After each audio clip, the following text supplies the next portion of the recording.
Hi there, it's me, Karl Welshman, and this is video number 1 of some sausage making I'm going to be doing. Now, it's not really a tutorial, this is just me showing a bit of an insight into making sausages. Over the next couple of days, so by tomorrow, I plan to have made pork, jalapeno and cheese, which I'm going to smoke, and pork and leek, that's it. Now, sausage making is like a fucking science. It is, alright?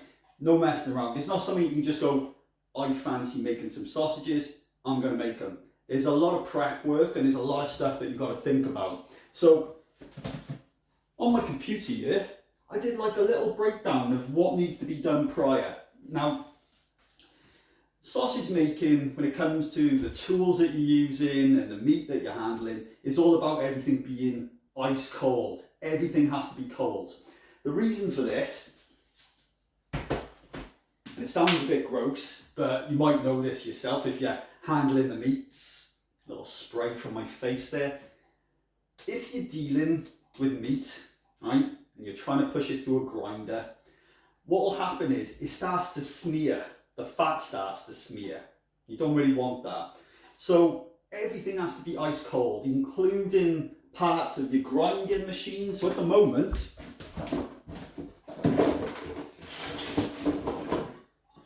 these are the only bits of my grinding machine that are out. But you put everything from your blades, your grinder, all of that in the fridge. I've actually got mine in the freezer at the moment, which I'm going to take them out and put them in the fridge.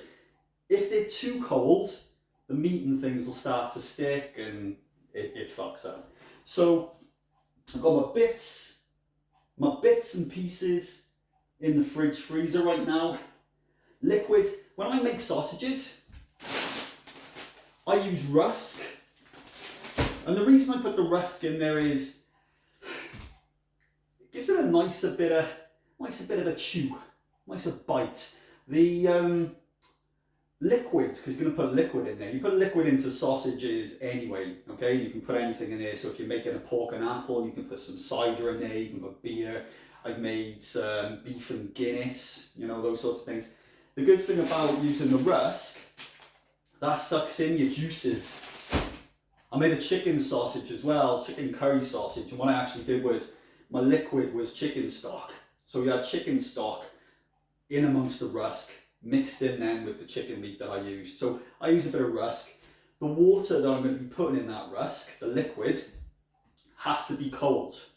That's got to be cold as well, because when you start mixing that then with your sausage meat, you want the sausage meat to remain cold, because otherwise that starts to get all smeary as well. So all about temperature control. So the first thing I need to do now, I've got to chop up my meat. The best cut of pork for when you're doing sausages is a pork shoulder. Pork shoulder's got a great level of fat. I mean, that's a fatty bastard. That there would slow cook up beautifully and give you some lovely pulled pork. But yeah, I'm going to cut that up. I went for one which didn't have too much of a rind on it, so you know what you would use for your crackling. Mostly fat, good chunk of meat in there. And then I also buy a bit of belly pork slices as well to get a little extra meat and fat in there. What I need to do now is I need to cut this meat up into tiny chunks. Well, I say tiny chunks, chunks small enough that they can easily go into my grinder. So I'm going to cut them up, put them in my bowl, and then I'm going to put them in the freezer. And it's not to actually freeze them solid, it's just to chill them enough that when I start pushing them through the meat grinder, it doesn't get all smeary and clogged up. But anyway, all about preparation. Weigh in things like your bowl and things like that, because I'm making 2 types of sausages, right? I want to make sure I've got an equal amount of pork for both.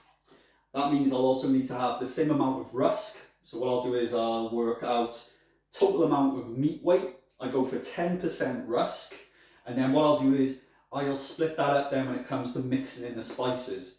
And that's the other thing, spice blends and things like that. If you make a particular type of sausage and you love it, you want to be able to make that same type of sausage again, or be able to tweak it in the right way. You might want to go, oh, I want a bit more black pepper in there, or something like that. If you don't go for exact measurements of spices per meat ratio, you'll never get the same sausage again. So again, I'm an Excel nerd, So what I actually did was I've built a series of Excel files that when I put the total amount of meat weight in here, it'll tell me how much spice blend. I've also gone in and worked out the weight of spices in grams per teaspoon and tablespoon, so that I can also weigh it out with spoons if necessary. So yeah, all of that has to be calculated as well. So preparation's a big thing.